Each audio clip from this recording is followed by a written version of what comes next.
Subscribe करें हमारे YouTube channel साधना gold को और पाएं वीडियो सबसे पहले। और हाँ, बेल आइकन दबाना ना भूलें। और उसी समय उस राज्य का जो राजा था अपनी पालकी में सवार होकर वो जा रहा था कपिल मुनि के आश्रम में, कपिल मुनि से मिलने के लिए। 4 व्यक्तियों ने पालकी उठा रखी है। उनका एक सेवक घायल हो गया तो सैनिकों को आदेश दिया दूसरा कोई व्यक्ति ढूंढ कर लाओ। भरत अपनी कुटिया में भजन कर रहे हैं, कीर्तन कर रहे हैं। भरत को ढूंढ लिया, भरत को पकड़ लिया और पालकी के साथ लगा दिया। और जब पालकी के साथ लगाया, भरत अपने मन में भगवान का भजन कीर्तन करते हुए जा रहे, आनंद लेते हुए जा रहे। रास्ते में दिखती है छोटी छोटी कीड़ियां, जीव जंतु। उनको देखकर उनको बचाने के लिए भरत कूदते हैं, छलांग लगाते हैं पैर के साथ। पालकी हिलती है, राजा का सर पालकी में लगता है। और राजा का सर जब पालकी में लगता है तो राजा को चोट लगती है। राजा अंदर से आवाज देता है। सैनिक कहते हैं कि नया व्यक्ति जोड़ा है, इसने ये हरकत की है महाराज। थोड़ी दूर चले, थोड़ी दूर जाने के बाद फिर ऐसा ही दृश्य हुआ कि जीव जंतु को बचाने के लिए भरत कूदे, फिर पालकी में सर लगा। और पालकी में सर लगा, राजा को क्रोध आ गया। राजा ने पालकी उतरवाई नीचे, पालकी से बाहर आए, क्रोधित हो गए भरत पर। भरत को बुरा भला कहा, किस खून से है? तेरे माँ बाप ने तुझे नहीं सिखाया कि एक राजा की मर्यादा क्या होती, राजा की आज्ञा का पालन कैसे किया जाए? राजा भगवान होता है। भरत को उपदेश दे रहे हैं राजा।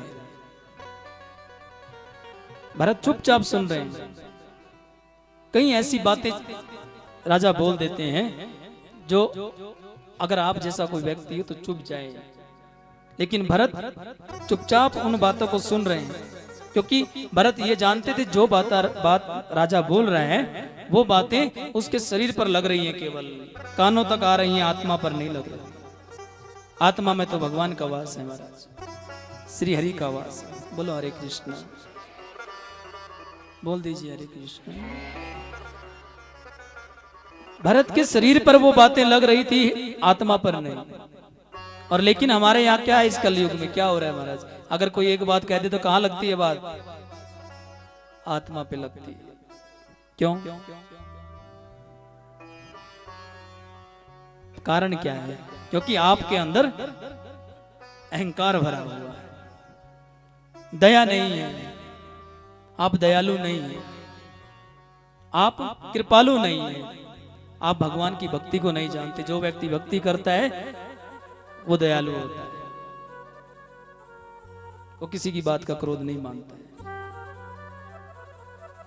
भागवत सुन के अपने आप को ऐसा बना लो प्रभु। राजा भरत को जाहिर कर रहा था बार बार कि मैं राजा हूं, मैं राजा हूं, मैं राजा हूं। राजा है तो अच्छी बात है, लेकिन यहां भरत अब अपनी चुप्पी तोड़ देते हैं, क्योंकि राजा भरत ये जानते थे कि ये कपिल मुनि से मिलने जा रहे हैं, और कपिल मुनि के सामने अगर इस घमंड को लेके जाएंगे, अहंकार को लेके जाएंगे तो इसको श्राप मिलेगा।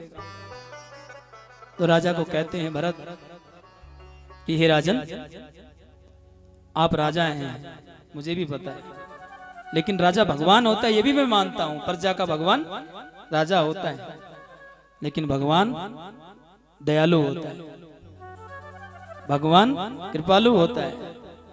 प्रजा उसके लिए उसका परिवार होती है। अगर प्रजा से कोई गलती भी होती है तो राजा उसे दबा लेता है, राजा उसे छुपा लेता है, उसे समझाता है। और भगवान, जो आपकी पालकी मैंने उठा रखी थी, मैं जब चल रहा था तो मेरे पैरों के नीचे जीव जंतु ना आए, उसके कारण मैंने पालकी को थोड़ा सा हिलना डुलना पड़ा। आपको वो चोट लगी है, आपको तो थोड़ी सी चोट लगी है। अगर मेरे पैर के नीचे आके सैकड़ों जीव मर जाते तो मुझे कितनी चोट लगती, और वो जीवों का क्या होता। आप ज्ञानी हैं, राजा हैं, धर्मात्मा हैं, ऋषियों की शरण में रहते हैं, संतों की शरण में रहते हैं, लेकिन आप अधूरे ज्ञान को लेकर आगे जा रहे हैं। कपिल मुनि जी के आश्रम में जा रहे हो, अगर उनके सामने कोई ऐसी अज्ञानता की बात की तो आपको ना फल मिलेगा ना आशीर्वाद मिलेगा, केवल उनका क्रोध मिलेगा। हे राजन, मैं एक ब्राह्मण परिवार से हूं, भगवान में विचरण करता हूं, भगवान में रमता हूं,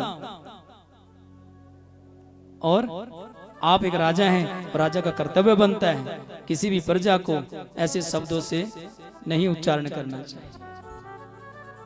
राजा की मर्यादा है कि जो भी शब्द राजा बोलता है सोच समझ कर बोलना चाहिए।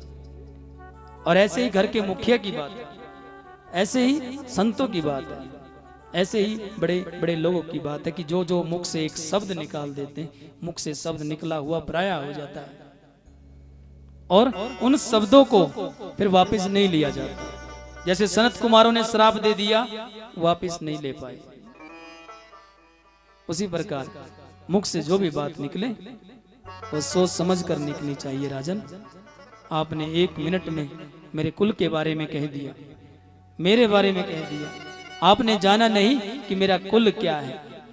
पहले बात को अच्छी तरह जानना चाहिए, पहचानना चाहिए, उसके बाद कुछ मुख से निकालना चाहिए।